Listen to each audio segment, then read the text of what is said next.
స్వాతంత్రం వచ్చిన ఒక ఎమ్మెల్యే తెలియదు, ఒక ఎంపీ తెలియదు, ఒక ఎమ్మెల్సీ తెలియదు, ఒక వార్డు మెంబర్ తెలియదు, ఒక జెడ్పీటీసీ తెలియదు, ఒక ఎంపీటీసీ తెలియదు, ఒక సర్పంచ్ తెలియదు. అది మా కర్మవాక్యమా అని చెప్పి మేము జీవిస్తున్నాము.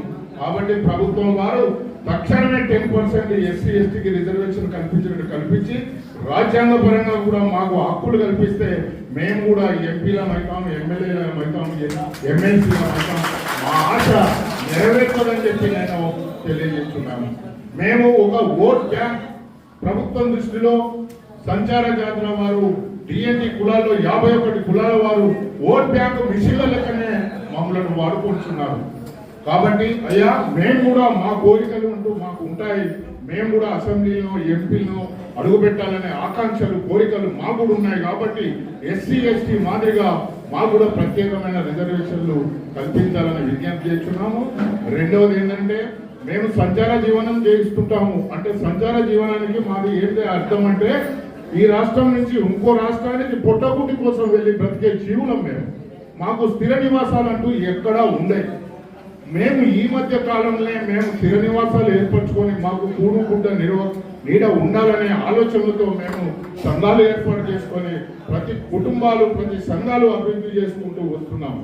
కావున మమ్మల్ని గుర్తించి మా పిల్లల పట్ల మేము సంచార జీవితం చేసుకునే జీవనం కాబట్టి మా పిల్లల చదువు పట్ల జీరో ఉన్నారు. మాకు ప్రత్యేకమైన రెసిడెన్షియల్ స్కూల్ సంచార జాతి పిల్లలకు 51 కులాలకు ఒకటి తెలంగాణ రాష్ట్రంలో సంచార జాతి స్కూల్ ఓపెనింగ్ చేయాలని చెప్పి ముఖ్యమంత్రి గారిని సభాముఖంగా వేడుకుంటున్నాను. అనినిత్యం మీరు పోట్లాడేది గరీబీ హటావో గరీబీ హటావో గరీబీ హటావో. ఏదో यहाँ नहीं, यहाँ पे तेलंगाना का इश्यू नहीं, नेशनल लेवल पे ये भी है. ऑल कांग्रेस पार्टी और बीजेपी पार्टी सुबह उठे तो शाम तक गरीबी हटाओ कुछ నినాదం లేకే వాళ్ళు పనులు చేస్తూ ఉంటారు. ఆ గరీబీ ఎవరు అనేది వాళ్ళకి ఇంకా అధికారులకు అర్థం కాలేదేమో అని మేము అనుకుంటున్నాం. అసలు గరీబీ ఎవరంటే డిఎన్టీ జాతి 51 కులాలే గరీబీ. ఇప్పటికైనా ప్రభుత్వం వారు కళ్ళు తెరవండి, మా డిఎన్టీ జాతులను గుర్తించండి. మాకు రావాల్సిన నిధులు కనుక రాకపోతే మేము ప్రభుత్వంతో కొట్లాడేందుకు సిద్ధంగా ఉన్నాము.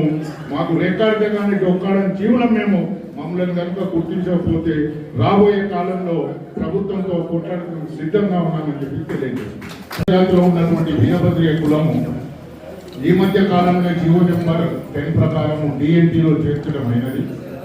నేను ప్రత్యేకమైన అభినందనలు తెలంగాణ ప్రభుత్వానికి సీఎం రేవంత్ రెడ్డి గారికి అభినందనలు తెలుపుతున్నాము.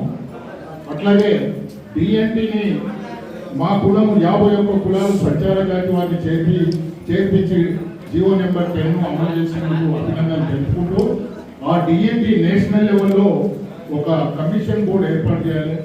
అదేవిధంగా స్టేట్ లెవెల్లో కూడా ఏర్పాటు చేయాలి.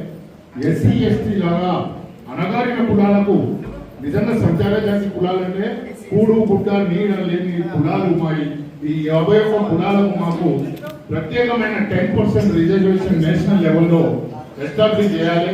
మాకు 10% రిజర్వేషన్ మాకు హక్కు కల్పించాలి. అప్పుడే మా జీవితాలు అన్ని బాగుపడతాయని చెప్పి తెలియజేస్తున్నాము.